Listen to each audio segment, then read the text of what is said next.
Assalamualaikum warahmatullahi wabarakatuh. Saya Tiara Hardayanti Utama, peserta Latsar CPNS 2023 tahun 2024 untuk peserta Latsarnya dengan NDH 38 Angkatan 4 Kelompok 2 akan review learning journal mengenai manajemen ASN. Di agenda ketiga ini, di hari kedua, saya melakukan pembelajaran secara asinkronus.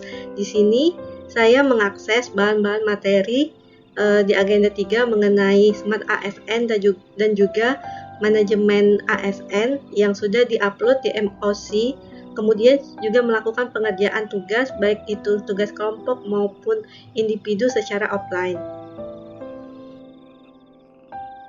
Pada manajemen ASN ini kita akan membahas mengenai kedudukan dan peran ASN dalam kerangka NKRI, di mana ada 3 bagian, yaitu kedudukan, peran, hak dan kewajiban serta kode etik ASN. Nah, di sini kita akan membahas kedudukan ASN di pemerintahan, perannya gimana, lalu hak apa yang kita dapat dan kewajiban serta kode etik apa yang harus kita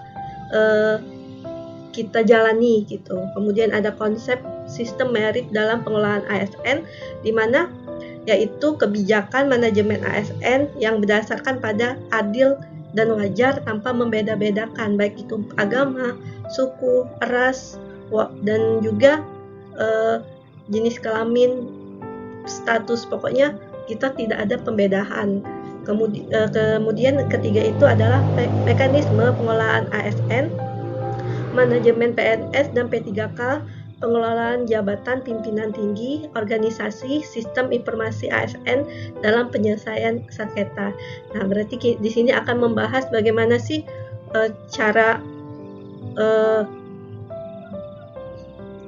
manajemen PNS itu dari rekrutmennya, kemudian masalah mutasi, pemindahan, adanya kenaikan jabatan baik itu fungsional dan lain sebagainya. Menurut Undang-Undang Nomor 5 Tahun 2014 tentang ASN, nah jadi ASN ini dibagi menjadi 2 jenis. Pertama ada PNS, yaitu pegawai negeri sipil yang merupakan warga negara Indonesia yang memenuhi syarat tertentu diangkat menjadi pegawai ASN secara tetap oleh penjabat pemerintahan. Nah, di sini PNS ini akan mendapatkan nomor induk pegawai secara nasional. Kemudian ada P3K, yaitu P3K ini pegawai pemerintahan dengan perjanjian kerja. Nah, di sini ada perbedaan sedikit dari PNS dan P3K. Nah, kalau P3K ini sama warga negara Indonesia dengan syarat tertentu diangkat menjadi pegawai ASN tapi dengan sistem kontrak. Nah, setahu saya sistem kontrak dari P3K ini adalah 5 tahun sekali, yang kemudian akan diperbarui lagi di instansi di mana mereka bekerja. Nah, selanjutnya peran dan tugas ASN.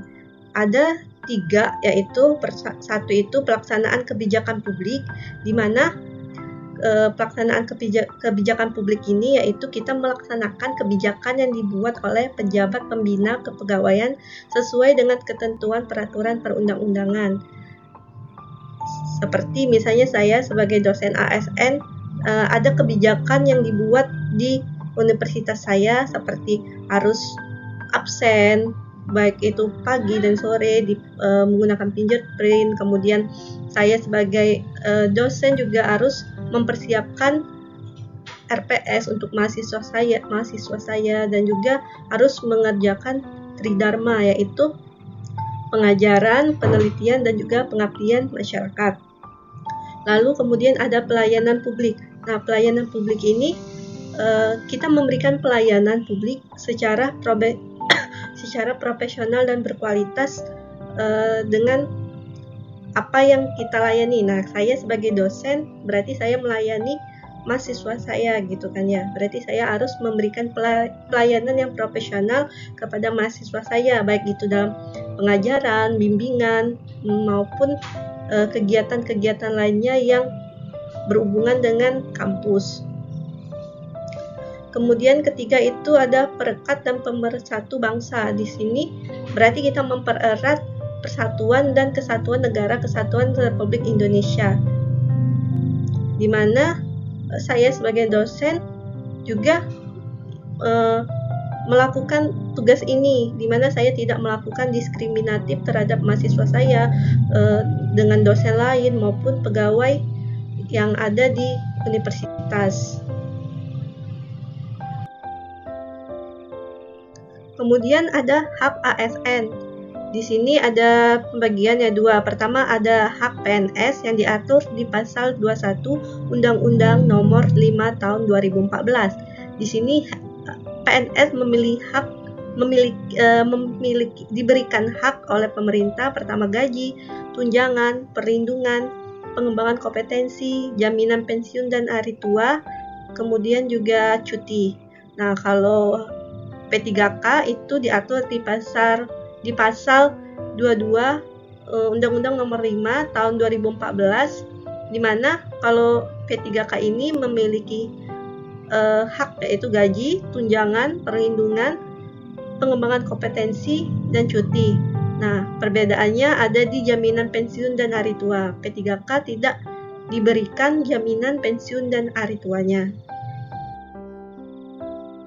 Kemudian ada kewajiban ASN. Jadi PNS dan P3K ini diberi kewajiban yang harus mereka laksanakan. Pertama, menjaga persatuan dan kesatuan bangsa. Nah, di sini mereka bisa melaksanakannya dengan tidak menyebarkan hoax misalnya. Menyebarkan hoax yang bisa memicu kegaduhan di masyarakat gitu, apalagi beritanya mengenai hal-hal negatif di pemerintahan. Nah, itu bisa kebalikannya ya, tidak menjaga persatuan kesatuan bangsa jika melakukan hal tersebut. Kemudian setia dan taat kepada Pancasila dan Undang-Undang 1945. Lalu melaksanakan kebijakan yang dirumuskan pejabat pemerintahan yang berwenang. Begitu juga dengan di instansi ya. Mungkin ada kebijakan-kebijakan di instansi yang dibuat oleh pimpinan yang harus kita jalankan.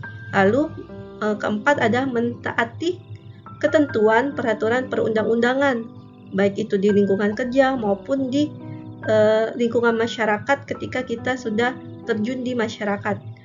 Lalu menunjukkan integritas dan keteladanan dalam sikap, dalam perilaku, ucapan dan tindakan ketika bekerja maupun di luar kerjaan.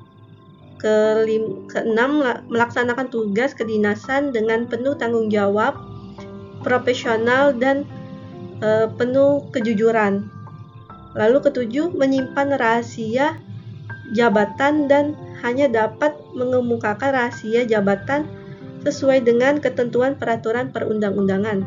Kedelapan, ASN harus siap jika dipindah tugaskan di daerah yang tidak sesuai dia inginkan. Jadi seorang ASN harus siap dengan kewajiban yang sudah diberikan kepada mereka.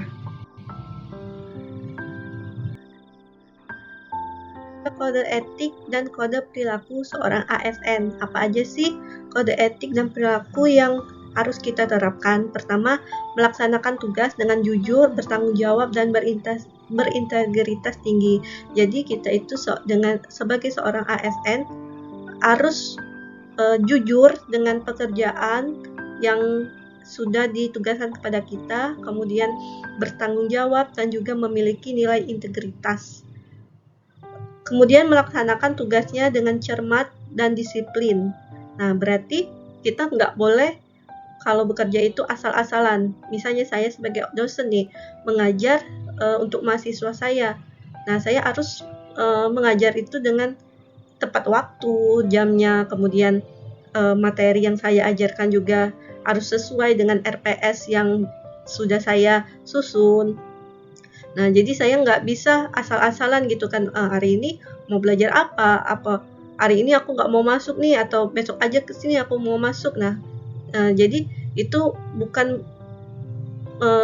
sikap ya, bukan perilaku disiplin dari seorang ASN.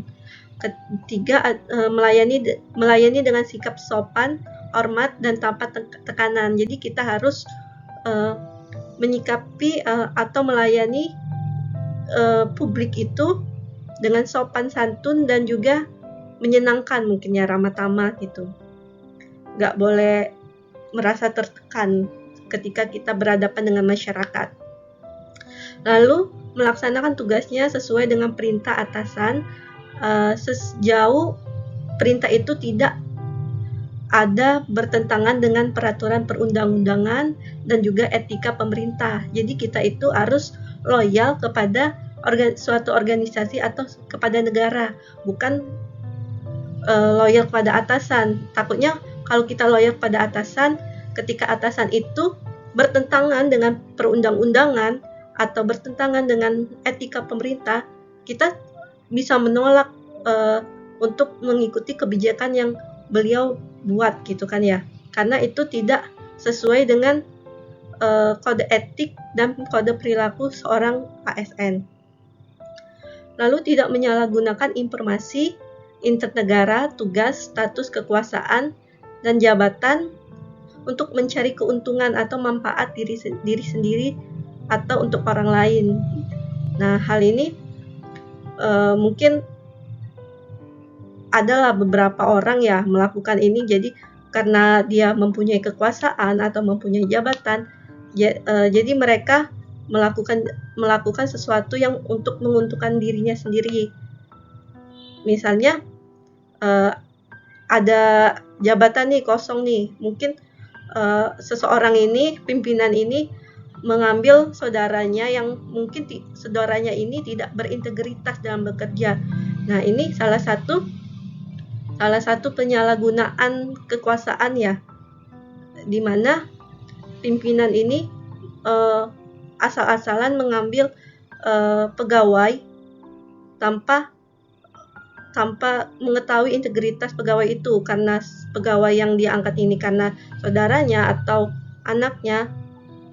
Jadi beliau angkat aja nih seseorang ini untuk menjadi pegawai di instansi yang dia pimpin.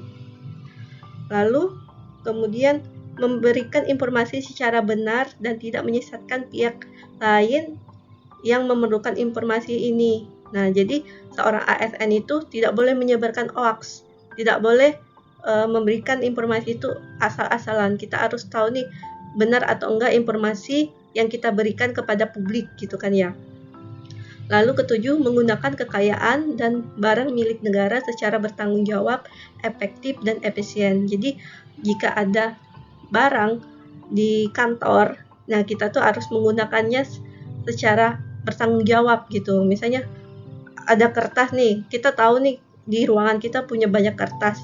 Nah, bagaimana sih kita harus bertanggung jawab dengan barang-barang tersebut? Kita nggak boleh asal-asalan menggunakan kertas tersebut atau printer di luar mentang-mentang banyak kertas atau punya tinta banyak nih, kita ya udahlah print aja gitu, atau ya udahlah pakai kertas ini aja tanpa menggunakan barang tersebut. Nggak efisien, berarti kan nggak bertanggung jawab. Nah, mungkin itu saja yang bisa saya review dari Learning Journal Manajemen ASN ini. Semoga bermanfaat. Terima kasih. Wassalamualaikum warahmatullahi wabarakatuh.